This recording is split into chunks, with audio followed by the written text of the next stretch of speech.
तब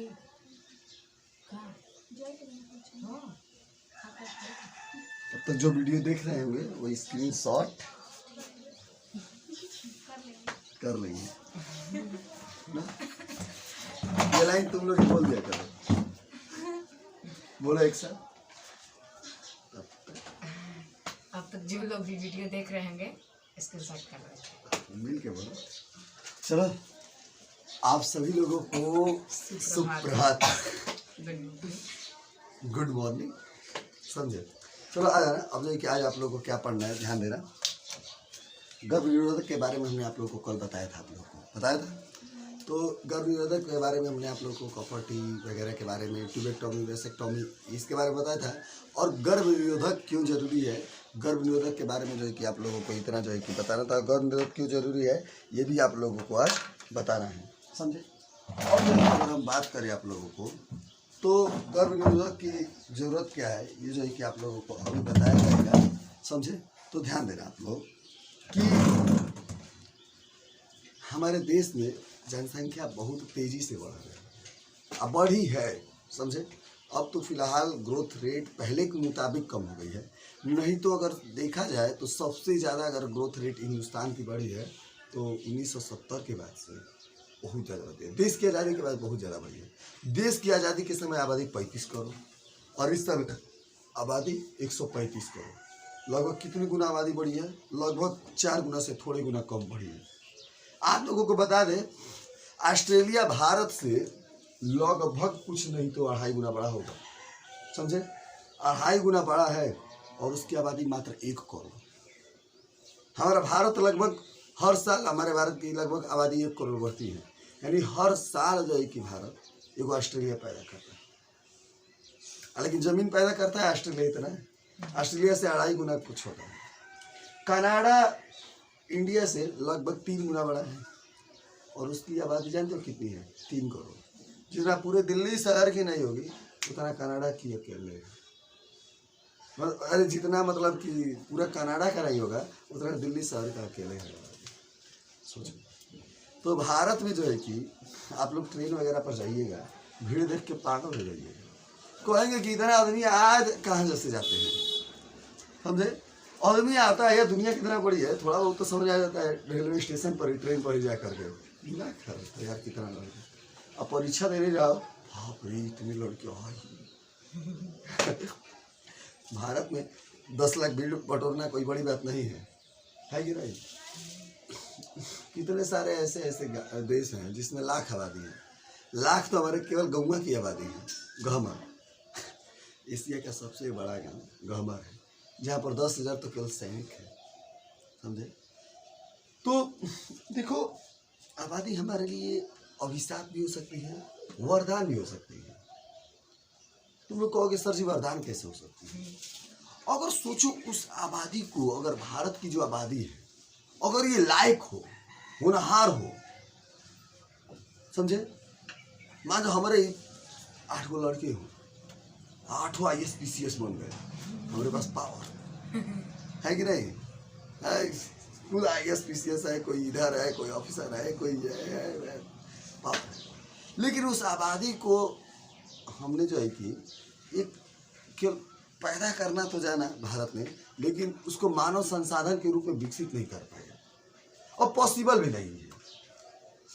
पॉसिबल ही नहीं है कि तुम्हारे 4 लड़के हो और 8-10 लड़के हो, 1 दर्जन लड़के हो, तुम सबको पढ़ा लिखा सकते हो, तुम सबको जो एक उचित शिक्षा दे सकते हो।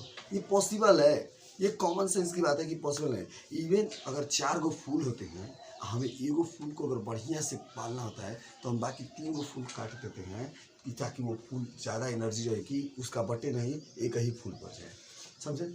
अगर जिसके बारे पहले के आदमी थे ना, उनके 1 दर्जन लड़के होते थे, आधा दर्जन, वो अपने लड़के को मारने में सोचते नहीं थे।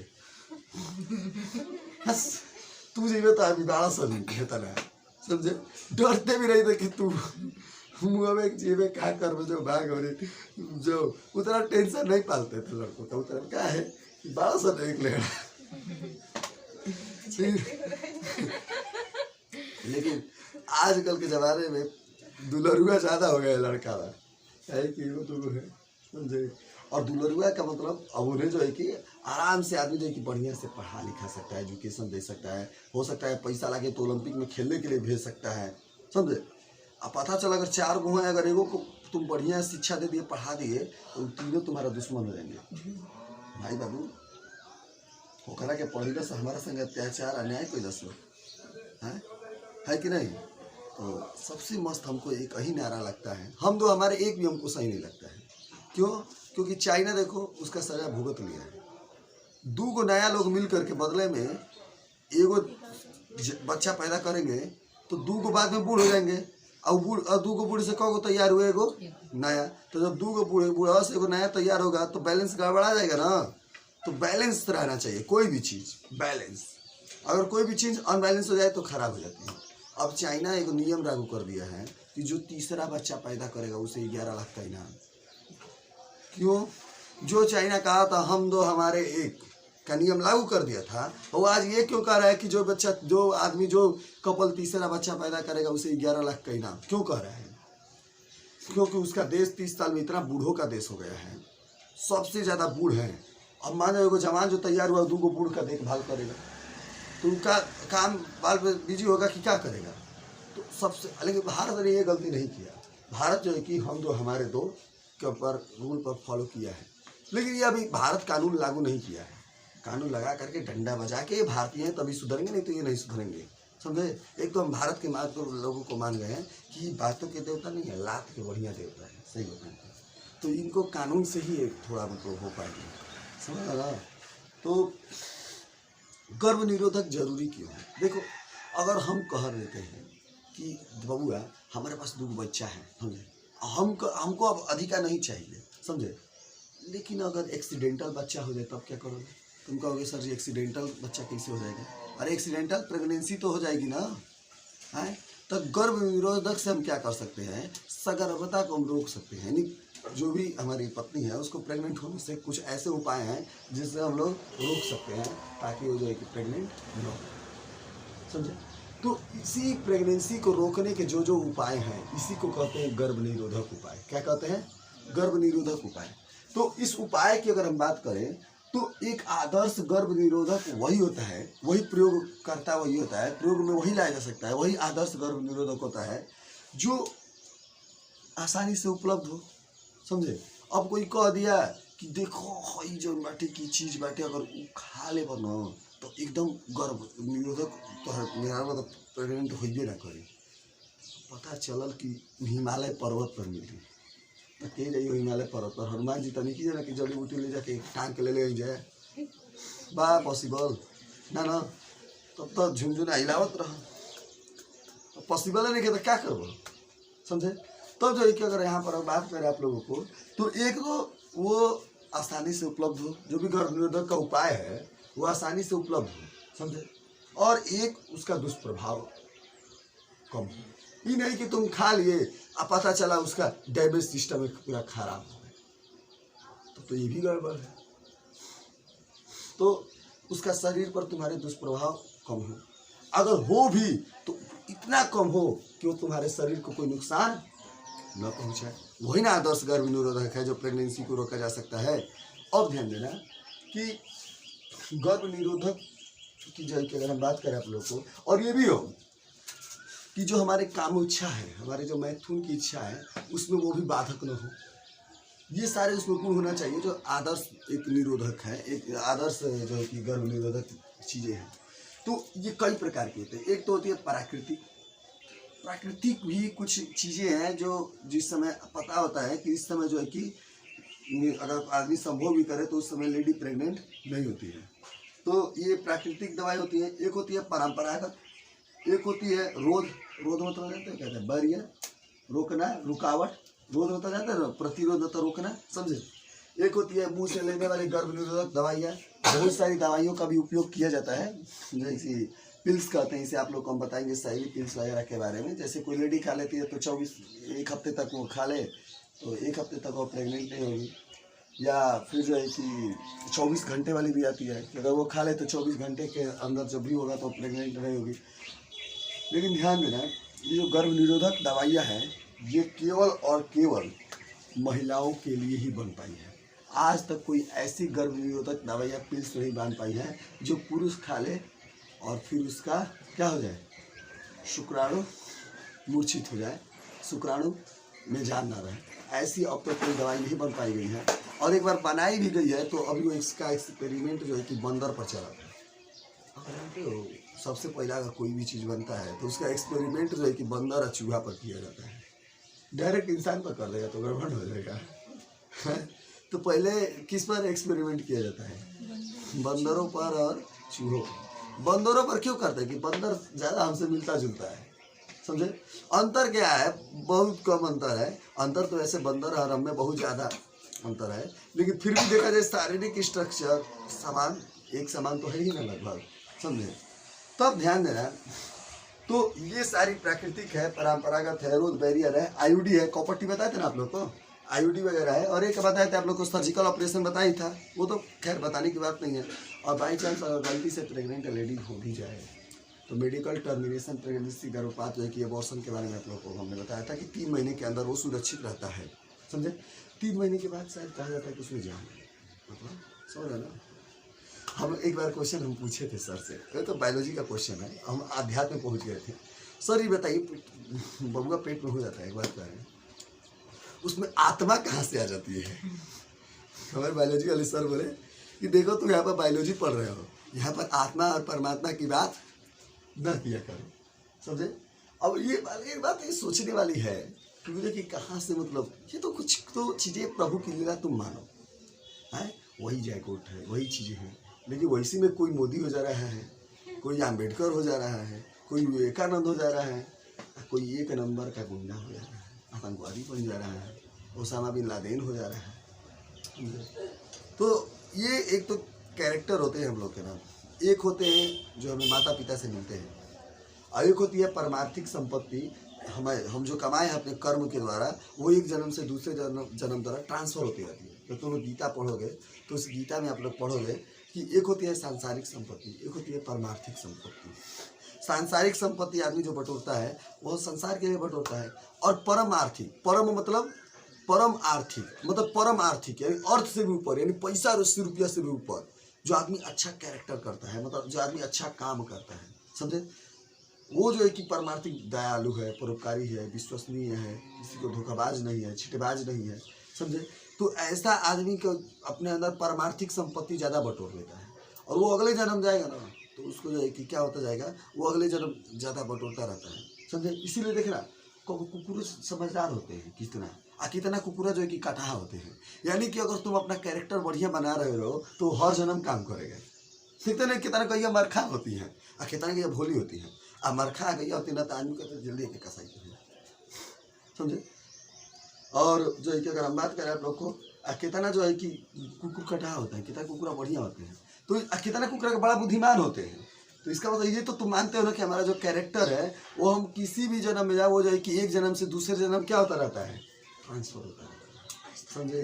तो हमें शरीर तो हमारे माँ बाप से मिला होता है, हम इस बात को मानते हैं, लेकिन हम में जो गुण होता है, आदमी नहीं कहता पूत के पाँव पालने में ही नजर आने लगते हैं, वो गुण के साथ जो है कि आदमी पैदा होता है, गुण के साथ ही तो नहीं कहता है पूत के पाँव पालने में ही नजर आने लगते हैं, बोलो ना। ये हमारी बात जो है कि बड़ी मम्मी हमेशा कहती थी ये बात है कि बाबू पूरे पूत के पाँव पालने में ही नजर आने लगते हैं, तो वो कैसा होगा, आदमी जो जान समझ जाता है थोड़ा बहुत। जैसे हम लोग को बताएं गौतम बुद्ध को, उनके बारे में भविष्यवाणी हो चुकी थी, या तो ये राजा, ये तो बहुत राजा चक्रवर्ती सम्राट राजा बनेगा, और या तो ये जो है कि एक महान सन्यासी बनेगा, दोनों में से कोई एक बनेगा, बोलो ना।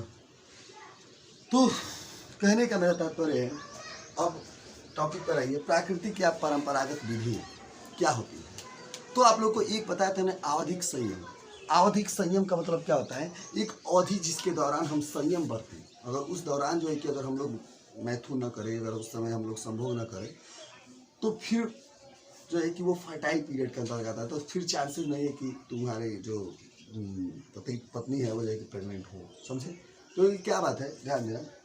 इसमें एक दंपति जो है कि, दंपति मतलब क्या होता है, जानते हो क्या होता है, दंपति मतलब होता है पति पत्नी, स्पाउस मतलब होता है पति पत्नी, कपल मतलब होता है प्रेमी प्रेमिका जोड़ा, समझे। तो दंपति मतलब क्या होता है, पति और पत्नी, समझे। तो इसमें एक जो है कि दंपति मासिक चक्र के 10वें से 17वें बीच की अवधि के दौरान, हमने बताया था कि सबसे ज़्यादा जो फर्टाइल पीरियड होता है पीरियड्स का, जो 10वें से 17वां दिन होता है, वो 90% बहुत ज़्यादा फर्टाइल पीरियड होता है। यानी उस समय प्रेगनेंसी के चांसेस जो है कि एक हद तक क्या है, ज़्यादा है। अगर उस समय बात की जाए तो उस समय प्रेगनेंसी के चांसेस क्या है, ज़्यादा है। तो इस अवधि के दौरान जो है कि 10वें से 17वें बीच की अवधि के दौरान वो कपल जो है, ये जो स्पाउस है, जो दंपति हैं, वो मैथुन करने से बचते हैं, समझे। क्योंकि उस समय अंडोत्सर्ग निकलता है, और अंडोत्सर्ग निकलता है तो यानी कि अंडाणु उपलब्ध है, और शुक्राणु जाएगा तो रिएक्शन हो जाएगा, आग पानी का खेल तुरंत खत्म, समझे। यानी कि लड़का 9 महीना बाद पापा बन जाओगे, दोबारा तिबारा बन जाओगे, चौबारा। अब जो है कि अगर हम बात करें आप लोगों को तो ध्यान देना, अरे बिस्कुटिया से डर रही है, चलो आ जाओ, बेंचो इधर कर लो, आजा बैठो, डर रही है देखो। तो इस अवधि के दौरान देखो निषेचन के अवसर बहुत कम है, बहुत कम, अत्यधिक कम है, बहुत कम चांसेज हैं कि अगर 10वें से 17वें दिन अगर पीरियड्स अगर तुम बच गए तो पीरियड के 1 से 10वें दिन तक नो चांस है। 18 से लेकर के या 19 दिन से लेकर के 28 दिन तक नो चांस है कोई चांस है नहीं है, समझे। तो इसलिए यही पीरियड जो है कि फर्टाइल पीरियड से अगर बच गए तो ऐसे इस निषेच, इसे हम लोग कहते हैं निषेच अवधि, और इसी को कहते हैं आवधिक संयम। तो इस प्रकार भी हम लोग गर्भाधान से बचे जा सकते हैं। क्या होते हैं, गर्भाधान से जो कि क्या हो सकते हैं, बचे जा सकते हैं। और आदमी ज़्यादातर फार्मूला ये इस्तेमाल करते हैं, समझे। लेकिन कभी कभी क्या होता है, और बायोलॉजिकल प्रोसेस है, अगर इस फार्मूला 6 दिन जी लिया तो गड़बड़ हो जाता है कभी कभी, समझे।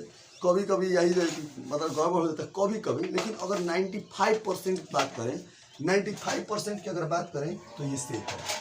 कितना परसेंट सेफ है, 95% ये सेफ है, समझ रहे ना। बहुत ज़्यादा मतलब लोग ज़्यादातर इसी का प्रयोग करते हैं, समझे।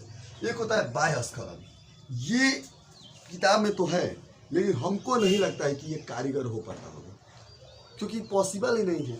क्योंकि उस समय आदमी मतलब ऐसे मतलब उतना दिमाग जो है कि उतना वर्किंग प्रॉपरली नहीं होता है, समझ होता है। तो और तो एक अगर बात करें आप लोगों को तो बाह्यस्खलन में क्या कर रहा है, किताब में जो सिलेबस में दिया है कि पुरुष जो साथी होता है वह संभोग के दौरान जो है कि वीर्य स्खलन के ठीक पहले, यानी कि जो ही उसका वीर्य आने वाला होता है, समझे, कि वही जो है कि क्या करता है, अपने लिंग को स्त्री की योनि से बाहर निकाल देता है, समझे।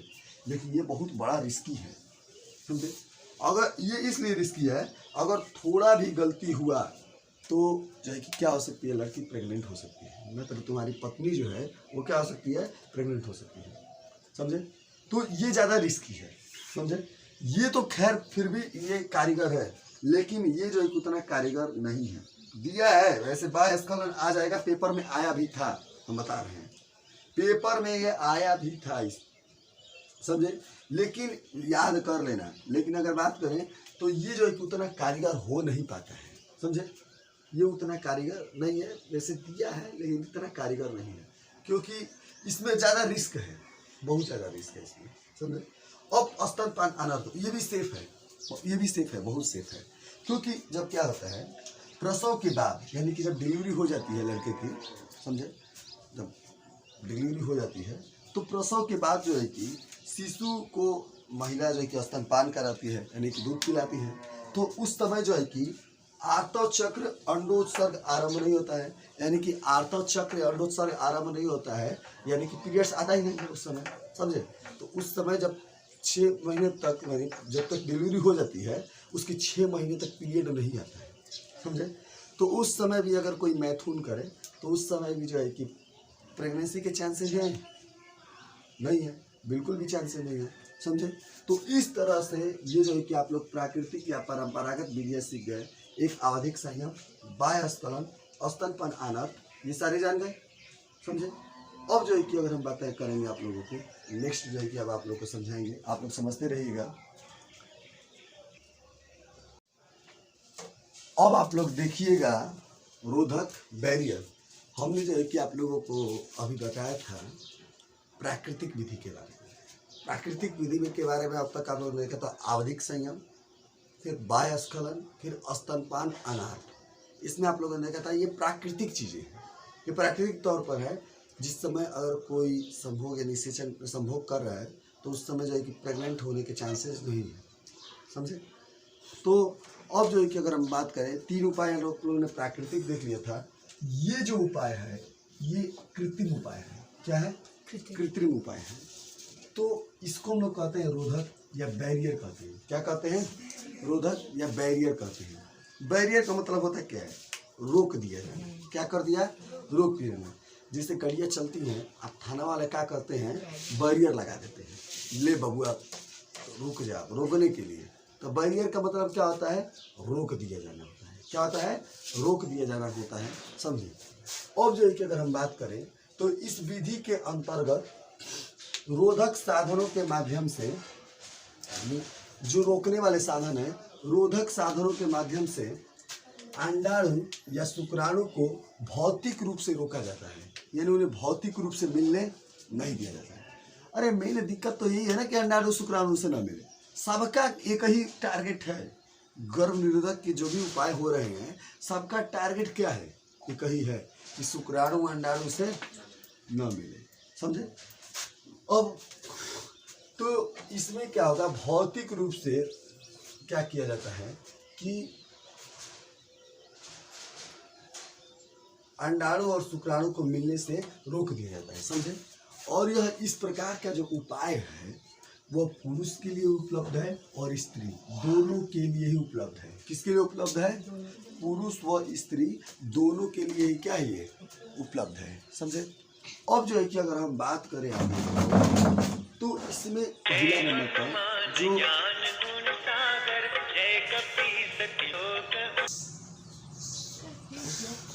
तो ध्यान देना, इसमें पहला रोधक का क्या उपाय है? पहला रोधक माना जाता है जो सेफ है, जो सबसे बढ़िया है, वो है कंडोम, समझे। कंडोम को हम लोग हिंदी में कहते हैं निरोध और इंग्लिश में हम लोग क्या कहते हैं? कंडोम, समझे। अब ध्यान देना, अब जो है कि अगर हम बात करें, अगर सबसे लोकप्रिय विधि मानी जाती है तो वो मानी जाती है, सर्वाधिक लोकप्रिय विधि कंडोम मानी जाती है, समझे, प्रेगनेंसी रोकने के लिए। और दूसरी सबसे लोकप्रिय विधि कौन है? IUD, इंट्रायूटेरिन डिवाइस, बताए थे ना, कॉपर्टी। वो दूसरी सबसे लोकप्रिय विधि है, वो भी बढ़िया है। सबसे बढ़िया हमको तो लगता है जो दंपति हैं उनके लिए है वो, समझे। अब ध्यान देना, तो ये सर्वाधिक लोकप्रिय विधि है। इसमें क्या होता है? पतली रबर या लैटेक्स के पदार्थ से जो है कि बनाया जाता है, जो चिमकी में तो पतला पॉलीथीन जैसा प्लास्टिक जैसा होता है, लैटेक्स का पदार्थ होता है, वो लैटेक्स से बनाया जाता है, स्पेशल रबर से बनाया जाता है, स्पेशल लैटेक्स से बनाया जाता है, जिसमें जो है कि क्या होता है? पुरुष के लिंग या स्त्री की योनि, यानी 2 प्रकार के कंडोम होते हैं। एक होते हैं पुरुष के कंडोम, एक होता है स्त्री के कंडोम। लेकिन अगर बात करें आप लोगों को, सबसे ज़्यादा अगर फेमस है तो पुरुष का ही कंडोम फेमस है। स्त्री का कंडोम तो ढूंढने पर भी नहीं मिलेगा, फीमेल कंडोम ढूंढने पर भी जल्दी नहीं मिलता है, समझे। और इंडिया में लगभग 90% जो फेमस है, पॉपुलर है, वह मेल कंडोम है। कितने लोगों को तो पता भी नहीं है कि फीमेल कंडोम भी होता है, समझे। इवन हम आज तक देखे भी नहीं, समझे, आज तक जो है कि पता नहीं है, समझे। तो ध्यान देना, ज़्यादा फेमस और पॉपुलर कौन है? मेल कंडोम है।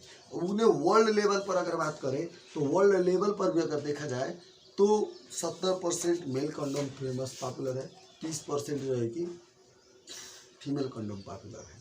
लेकिन इंडिया में 90% मेल कंडोम पॉपुलर है और 10% जो है कि फीमेल कंडोम पॉपुलर है। तो इंडिया में मतलब ज़्यादा पॉपुलर कौन है? Male condom. बाकी विदेशों में जो है कि फीमेल कंडोम भी पॉपुलर है, क्योंकि सारे एजुकेटेड हैं थोड़े बहुत, समझे, ध्यान देना। तो यह अगर मेल कंडोम है तो पुरुष अपने लिंग के ऊपर जो है कि उसे पहन लेता है, या अगर फीमेल कंडोम है तो स्त्री जो है कि एक मादा जो है कि उसे अपनी योनि के अंदर प्रवेश करा देती है, जिससे जो है कि गर्भाशय ग्रीवा जो है वो ढक जाता है, समझिए। और संभोग के ठीक पहले गर्भाशय ग्रीवा ढक दिया जाता है फीमेल कंडोम से, या अगर मेल कंडोम है तो उससे लिंग को ढक दिया जाता है, समझे। किससे? ये कंडोम से, ताकि जो शुक्राणु है वो स्त्री मार्ग में जननांग में प्रवेश न करे, यानी कि वह स्त्री के जनन अंगों में प्रवेश न करे शुक्राणु, और जब शुक्राणु कंडोम में फंस के रह जाएगा तो ये बताओ क्या जनन हो पाएगा? नहीं हो पाएगा, समझे।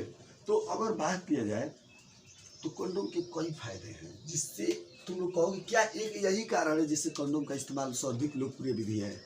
नहीं, यह गर्भ निरोधक में उपाय तो करता ही है, लेकिन दूसरा अगर सबसे ज़्यादा कंडोम की जो है कि खासियत ये है कि जो एड्स वगैरह जो रोग होते हैं ना, जो सेक्सुअल डिजीज होते हैं, बहुत खतरनाक रोग होती है। एड्स इतने खतरनाक रोग है, आप आदमी आप लोगों को बताएंगे कि उसका कोई इलाज ही नहीं है। अगर जिसको हो गया तो समझो उसका मरना फिक्स है। हम पेपर में एक बार पढ़ रहे थे, देखो कुकर्म का नतीजा निकल जाता है, समझे। देखो कोई था, महिला थी, उसको जो है कि एड्स हुआ था और बेचारी मतलब उसके साथ बहुत लोगों ने गलत किया था, और जब उसको एड्स हुआ तो पूरे 9 लोग पकड़ाए, और पूरे जो है कि 9 को जो है कि एड्स हुआ। वो भगवान बोलते हैं ना कि भगवान जब मारते हैं तो आवाज़ नहीं होती है, समझे। उसके साथ में अत्याचार किया गया था, समझे। उस महिला के साथ बेचारी बहुत वो थी, तो उसके साथ एक अत्याचार किया गया था, तो उसको भगवान ने डायरेक्टली इनडायरेक्टली सजा दे दी है कि नहीं। तो अगर बात करें आप लोगों को तो खैर ये तो न्यूज में तरह तरह की घटनाएं होती रहती हैं। तो ध्यान देना ये लोकप्रिय क्यों है। अब बहुत यहाँ से क्वेश्चन जरूर आ जाता है, एकदम एनसीईआरटी में तुम लोग ये चैप्टर एनसीईआरटी का क्वेश्चन देखना आप लोग, उसमें दिया है एकदम यही बिल्कुल हाल ही क्वेश्चन दिया है कि हाल ही के वर्षों में कंडोम जो है कि लोकप्रिय विधि क्यों मानी गई है, या ये कंडोम लोकप्रिय क्यों है। तो आप लोग अगर 5 नंबर का आएगा उसमें अगर बस आप इतना कारण लिख देंगे ना, ये एकदम एग्जैक्ट कारण है, एकदम ये लाइन रख लेना है कि हाल ही के वर्षों में कंडोम के उपयोग में वृद्धि हुई है, क्योंकि इससे गर्भधारण के अलावा यौन संचारित रोगों से तथा एड्स के बचाव जैसे अतिरिक्त लक्षण पुरुष व स्त्री दोनों के ही कंडोम उपयोग के बाद मतलब क्या होते हैं, सेफ रहते हैं। यानी इससे क्या होते हैं, यौन संचारित रोग भी नहीं होते हैं, एड्स वगैरह का भी खतरा नहीं होता है, और गर्भधारण का भी खतरा नहीं होता है। यानी कि आमों के आम गुठलियों के दाम, डबल फायदा है ना। तो इसीलिए हाल ही के वर्षों में पिछले 20 सालों में अगर गर्भ निरोधक के रूप में अगर सबसे ज़्यादा अगर यूज किसी का हो रहा है तो क्या है, कंडोम है, समझे। अब जो है कि अगर हम बात करें आप लोगों को, ये कंडोम जो है कि डॉक्टर से नहीं लगवाना होता है, ये सेफ भी है, आदमी अपने आप पे लगा सकता है, कोई दिक्कत ये नहीं कि डॉक्टर से लगाना। जैसे आईयूडी था कॉपर टी, डॉक्टर से लगाना पड़ेगा, है कि नहीं। तो ये सेफ है, आदमी जो है कि अपने लगा सकता है, और इससे जो है कि गोपनीयता बनी रहती है आदमी की। जैसे डॉक्टर से लगाओ तो डॉक्टर के यहाँ जाओ तो उनका झंझट है, लेकिन इससे आदमी की एक अपनी प्राइवेसी भी बनी रहती है, समझे। तो इसलिए जो है कि ये क्या होता है, कंडोम जो है कि बहुत ज़्यादा फेमस है, समझे। अब एक बात अगर आप लोगों को बता दें कि अगर एक बार एक कंडोम का अगर यूज हो गया तो उसे फिर दोबारा यूज में आप नहीं लगा सकते। लिखो फीको कलम की तरह है, जैसे लिखो और फेंक दिए। तो इसका अगर एक बार यूज कर दिए तो फिर जो है कि वो उसे क्या करता है, उपयोग के बाद इसे लोग क्या करते हैं, फेंक देते हैं, समझे। क्या करते हैं, फेंक देते हैं। अभी नहीं किएगा ही कारण इसको बार बार यूज करो, फिर नहीं हो सकता यूज इसका, समझे। और मार्केट में काफ़ी बहुत महंगा मिलता भी नहीं है। इवन सरकार ने इसको सरकारी मूल्य पर कंडोम को बहुत सस्ता इसलिए कर दिया ताकि अगर हम 50 रुपया 10 रुपया अगर करें कंडोम का रेट तो कोई खरीदेगा नहीं। तो पता चला प्रेग्नेंट हो जाएगी लेडी तो बार बार, तो पता चलेगा कि देश की आबादी और बहुत बढ़ जाएगी। तो इसलिए सरकारी रेट के अनुसार जो सरकारी अस्पताल हैं उनमें कंडोम बहुत सस्ता है, यानी तुम्हारे गुब्बारे से भी सस्ता कंडोम है। और जो आंगनबाड़ी वगैरह जाती है ना, इन सबको जो है कि कंडोम बांटा जाता है वगैरह, इस या जब ये भी चीज़ें बांटी जाती हैं ताकि वो जो बस्ती वगैरह में जो भी हैं, जो उनको इलाका मिला है उनको बांट दे, ताकि अगर कंडोम अवेलेबल रहेगा लोगों को तो प्रेगनेंसी नहीं होगी, और प्रेगनेंसी नहीं होगी तो हमारे देश की आबादी नहीं बढ़ेगी। और यही तो हमारा कारण है कि देश की आबादी को रोकना है, ताकि जो है कि हम अतिरिक्त लोड ना है, समझे। क्योंकि अगर ज़्यादा आबादी होगी तो होगी बर्बादी, है कि नहीं। तो इसी को तो रोकना है हमें, मेन जागरूकता ही तो फैलाना है। तो इसीलिए जो आंगनबाड़ी वगैरह होती है ना, इन सबको मिलता है बांटने के लिए, समझे। उनका इलाका एक है, समझे, लेकिन कहाँ कोई बांटता है, समझे। फिर वो तो ला जाती भी है बांटने में भी, समझे। तो कितना तो होती है जो बढ़िया आंगनबाड़ी वो बांट देती है, लेकिन जो वो होती है थोड़ी लजपोक यानी ला जाने वाली, वो जाके ले जाके पूरा गड़ही के किनारे फेंक देती है, जाए काम करता हो, समझे। तो इसे जो है कि सरकार इसे सस्ता कर दी है और इसे देना है। अब एक बात ध्यान देना, यहाँ पर आप लोग को एक और क्वेश्चन आ सकता है कि कंडोम में और डायफ्राम में अंतर क्या है। डायफ्राम, गर्भाशय ग्रीवा एवं वॉल्ट, ये जो है कि ऐसे कुछ चीज़ें होती हैं, समझे। डायफ्राम होती है, टोपी जैसा होता है, या गर्भाशय ग्रीवा तो वॉल्ट होती है, जिसे फीमेल क्या करती है, जो भी रबर से बना होता है, जो स्त्री के जनमार्ग में सहवास के पूर्व गर्भाशय ग्रीवा को ढकने के लिए लगाया जाता है। यानी जो अंदर गर्भाशय ग्रीवा है, लड़की क्या करती है, मतलब कैसे भी, मतलब जो पत्नी है वो जो है कि क्या करती है कि गर्भाशय ग्रीवा या डायफ्राम में टोपी जैसा होता है रबर का, समझे, उसको अपने अंदर योनि के अंदर लगा लेती है, समझे। तो जब वो लगा लेती है तो शुक्राणु उसके अंदर प्रवेश नहीं करेंगे, क्योंकि गर्भाशय ग्रीवा ढक गया। तो क्या गर्भाशय ग्रीवा जब ढक गया तो शुक्राणु अंदर प्रवेश करेगा, नहीं करेगा।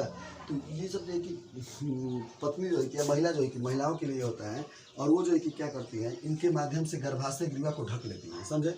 और कंडोम में और गर्भाशय ग्रीवा को ढक कर लेती है तो शुक्राणु के प्रवेश को रोक देती है, और शुक्राणु के प्रवेश को रोक गया इसके माध्यम से, डायफ्राम वगैरह के माध्यम से, तो फिर गर्भाधान से छुटकारा मिल जाता है, समझे। फिर गर्भाधान नहीं होगा, यानी प्रेग्नेंट लेडी नहीं होती, क्योंकि शुक्राणु गर्भाशय ग्रीवा तक ही रहेगा, और निषेचन कहाँ होता है, अंडवाहिनी में। तो फिर पॉसिबल है, नहीं पॉसिबल है प्रेगनेंसी का, यानी कि गर्भाधान की जो है कि पॉसिबल ही नहीं है। लेकिन देखो, ये लिखोफेन पेन की तरह नहीं है, यानी ये कंडोम की तरह नहीं है, समझे। इसे हम लोग पुनः इस्तेमाल कर सकते हैं, यानी कि एक डायफ्राम अगर कोई खरीद लिया तो इसका बार बार इस्तेमाल कर सकता है। ये मेन अंतर है। आया था अंतर कि गर्भ निरोधक में और डायफ्राम में अंतर क्या है, यानी कंडोम और डायफ्राम में अंतर क्या है, इस्तेमाल करने में क्या अंतर है। तो एक इसका तो एक बार अगर कंडोम का इस्तेमाल कर दिए एक बार, तो फिर फेंकने वाला हो जाता है एक ही बार में, समझे, लिखो फीको की तरह। लेकिन इसका जो है कि हम लोग पुनः इस्तेमाल कर सकते हैं, डायफ्राम वगैरह का, इसका जो है कि इस्तेमाल हम लोग पुनः किया जा सकता है, समझे। इसके साथ ही अगर बात करें आप लोगों को, तो निरोधक साधन तो हो गए ना, ये कई सारे ऐसे क्रीम आते हैं, जेली सब्सटेंस आते हैं, जिससे अगर तुम लगा लो या यूनि में अगर प्रवेश करा दो, जैसे कि, तो वो क्या करते हैं, शुक्राणु को नाश कर देते हैं। क्रीम, जेली, फोम इत्यादि भी सब मार्केट में आती हैं, जो क्या करती हैं, गर्भ निरोधक को क्या कर देती हैं, क्षमता काफ़ी बढ़ा देती हैं, यानी कि उनसे भी लेडी प्रेग्नेंट नहीं होगी। तो यहाँ से आप लोगों को क्वेश्चन जो है यहाँ से इम्पोर्टेंट है, हाल ही के वर्षों में कंडोम की उपयोग में वृद्धि क्या कैसे हुई, समझे, क्यों हुई। दूसरा जो है कि कंडोम क्या है, निरोधक उपाय, और तीसरा डायफ्राम क्या है, समझे। तो इस तरह से आप लोगों को हमने प्रत्येक टॉपिक गर्भ निरोधक से रिलेटेड टॉपिक हमने बता दिया था। कुछ टॉपिक गर्भ निरोधक से अभी भी छूट गए हैं, जिसके बारे में डिस्कस हम अगले क्लास के बारे में अगले क्लास में हम लोग करेंगे। तो चलिए, आपका क्लास, आज का क्लास यहीं पर ख़त्म होता है, और आप सभी को जय हिंद, जय भारत।